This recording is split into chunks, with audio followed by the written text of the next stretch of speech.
Next, we're going to hear from the City of San Antonio's Project Quest. Mr. Kevin Moriarty is the Director of the Department of Community Initiatives. Lupe Alonso is a licensed vocational nurse, and I take it that you will open the presentation. Yes, sir. My name is Lupe Alonso, and I'm 39 years old and a mother of 4 children. I became aware of Project Quest shortly after Levi Strauss closed in 1989. I saw fear and frustration in people's faces because they had nowhere to turn. Cops and Metro Alliance worked with community leaders to create Project Quest. It gave new hope to my neighborhood, but not to me. I had a job. I worked hard and saw very little of my family, but I kept food on the table. One Sunday, my priest mentioned Project Quest, and I asked him, "Father, how can a woman my age with all my children and all my financial burdens think of going back to school?" He answered, "You have nothing to lose. I have faith in you." He was the first person who told me, "You can do it." Suddenly, someone else's dreams became mine. Through the motivation classes offered by Project Quest, the fear that was inside of me began to disappear. I knew I could accomplish what I wanted. I told my girls that I had to do this, not only for myself, but for them. I worked part-time and went to school, sometimes eating my lunch outside the classroom door. Sometimes I felt trapped, and my counselor gave me the support I needed.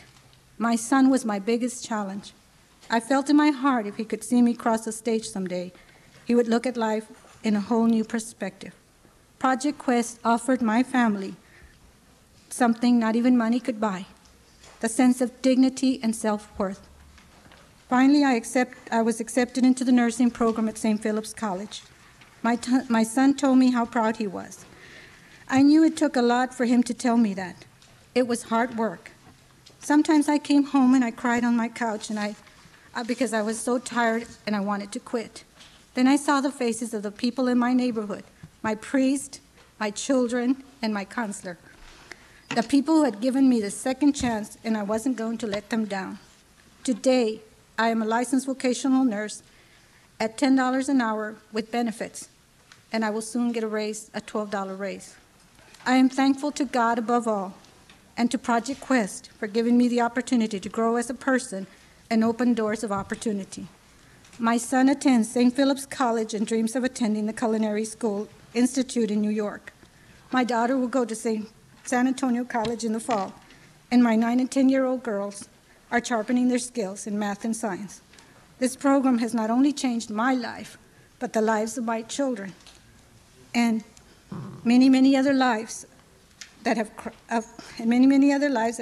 the paths with Project Quest. Thank you. Now I will let Kevin talk.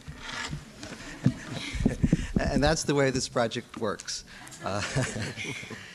An investment has paid off for Lupe, for her and her family, from $4.50 an hour to $10 an hour, and a future. And also, what a role model for her and her 4 children. From part of our working poor to a career track with unlimited potential. Invest in us, one by one, the theme of Project Quest. A unique partnership affecting people, one by one, to break the poverty cycle. The state of Texas using governor's discretionary funds, Wagner-Pizer, the SDA, JTPA funds, and the city of San Antonio using general fund. There are now 275 Lupes successfully placed, 93 being placed, and 300 scheduled to finish by December. Dallas, Houston, Fort Worth, and the Rio Grande Valley areas of Texas are all attempting to replicate the project, bringing in the community through the industrial areas foundations, organizations, business leaders, educational institutions, and governments together, investing in people, an investment not in training but in education, not in a job but out of poverty. How is this different and innovative? It has a unique employer partnership, jobs commitment prior to training. It has business CEO and leadership and business occupational advisory boards.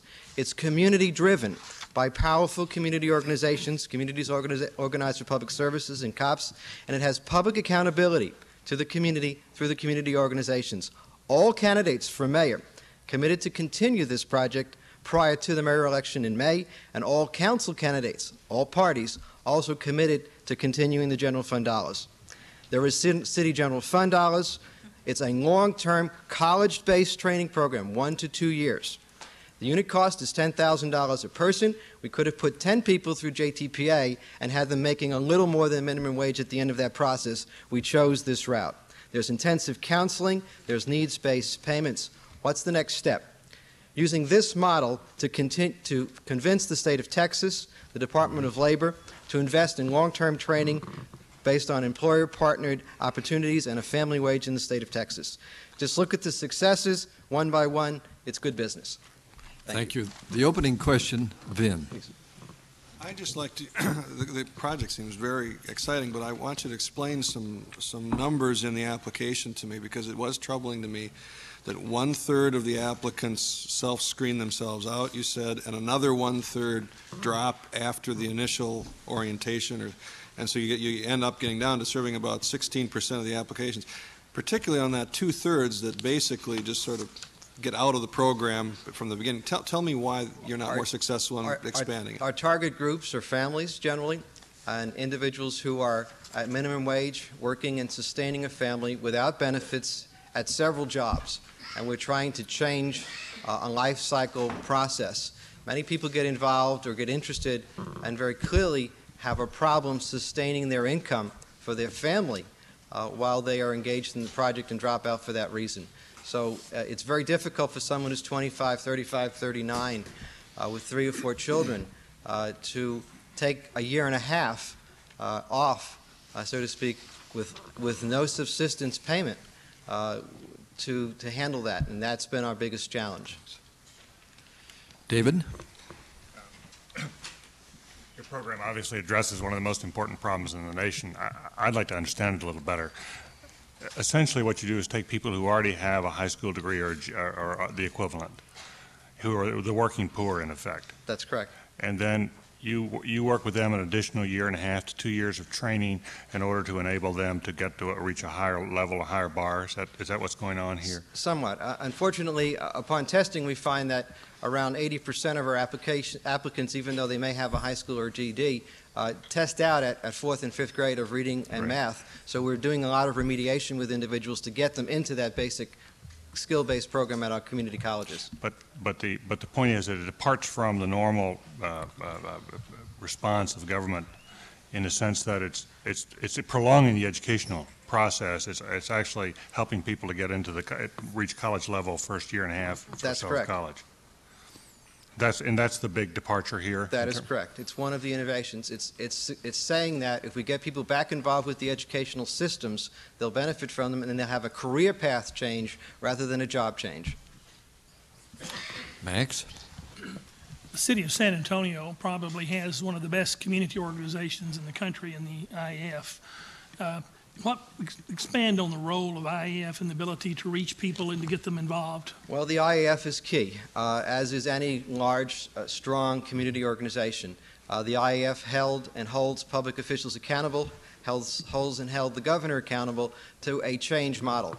The IAF is where citizens go in their neighborhoods and in community when they have problems and when they're in trouble. When systems aren't working, it's at the community level you see it first, and the IAF organizations bring that forward. The IAF's research showed us that the current employment training models weren't working.